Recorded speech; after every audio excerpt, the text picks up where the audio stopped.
first of all, I just want to say it's so good to see all of our faces because, and I'm just going to be real, there's not a lot of us in this industry. At all, right? It's true. It's true. Zero. Well, not zero. close to zero. At least 18. 6 total, 18. maybe. It's just us. 18. Yeah.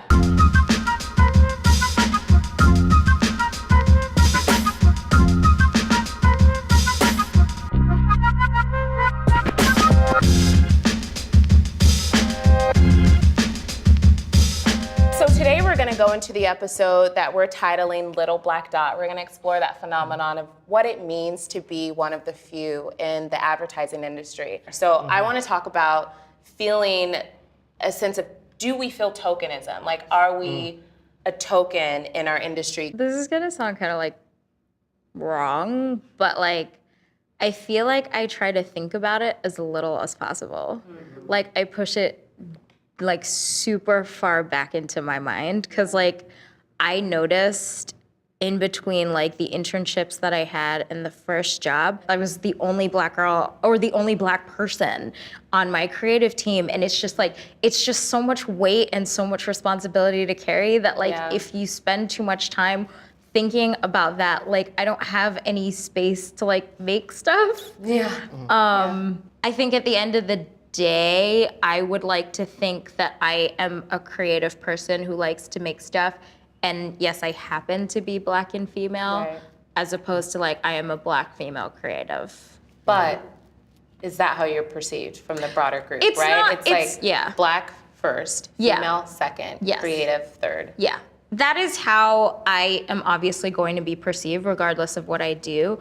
But I think that like, if I continually think about that, then like it will affect how I'm perceived more than I want it to. You know what I mean? Like with the aggressive stuff, like that's definitely come up. And I think that like, I feel like I overcompensate a lot by like You've been told you're aggressive? Oh my God, yeah. I think you're hilarious, one.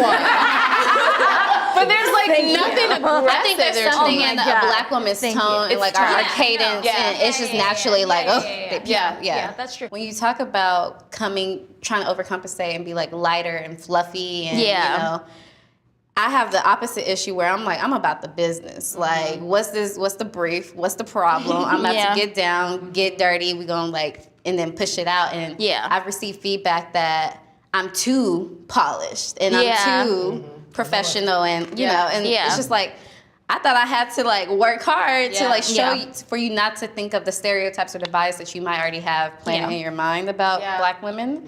And I'm like, I get pushed into this trope of like, oh, she's like an aggressive Black woman. Well, then you're like, how do I be? Right. Who do you want? I don't know who to be. You spend so much time like trying to be a chameleon. A sense of like trying to like, oh, I'm one of you. I'm one of the good ones. The good ones. You know, I'm beating that stereotype. I think it's really about, at least for me, it's like there's different points in your life. Growing up, I feel like I was always like my dad worked at Xerox Corporation for 35, 40 years. He's the only Black person that worked there. Oh my goodness. He was on something called, they had the Black Caucus, like in the 80s. Like, I grew up being like, that's how it is. And so growing up, I knew what I was getting into. And I knew like failure was not an option. I was going to be working in one of these industries that didn't give a shit. You gonna like me or not? You're gonna like, well, not even that, but like I'm getting into that, and I'm not gonna be like the token. I'm not gonna be this. I wanted to be in the game.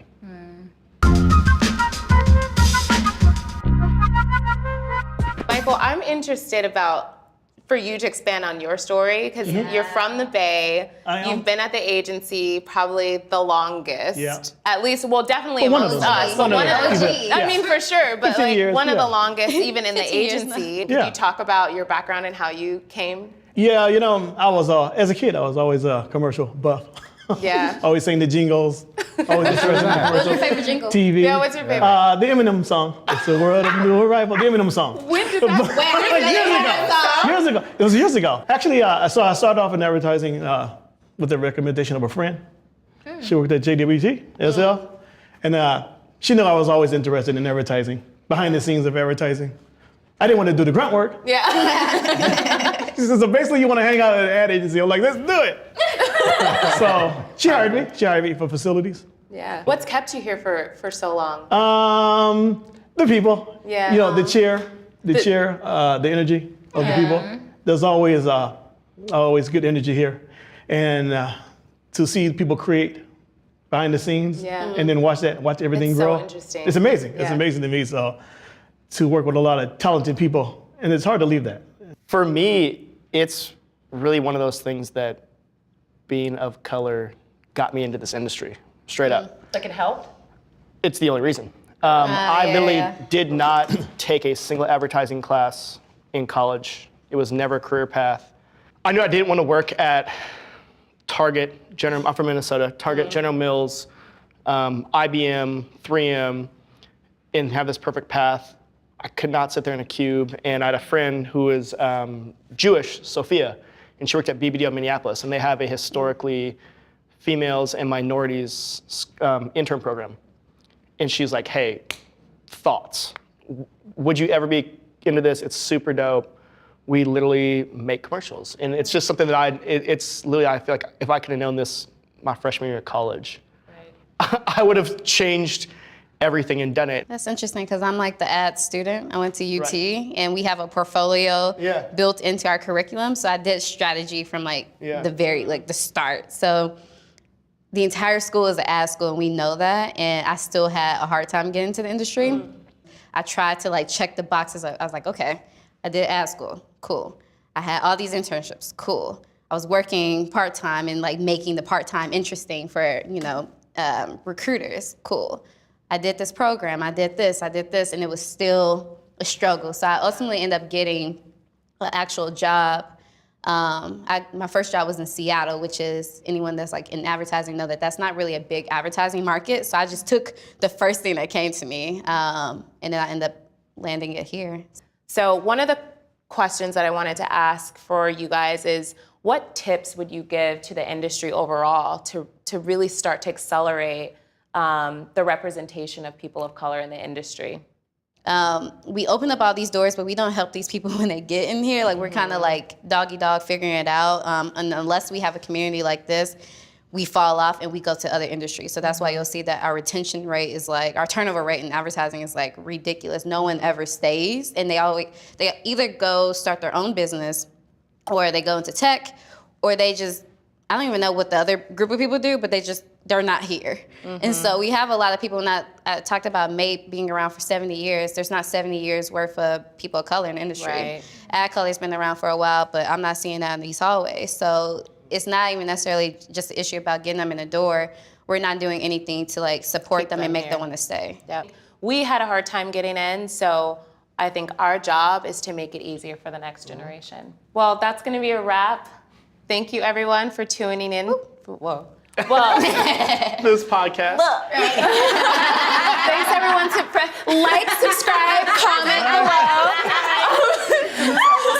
Hit that like button. Thanks, everyone. That's a wrap. Check us out next time on Talk Shop.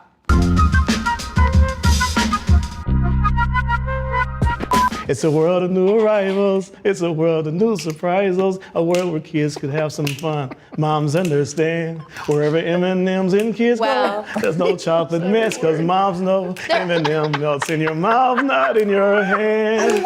All the world loves M&M. Is this live? Yeah. So anyway. Wait, but they lied in it. M&M's do melt in your hand. I know.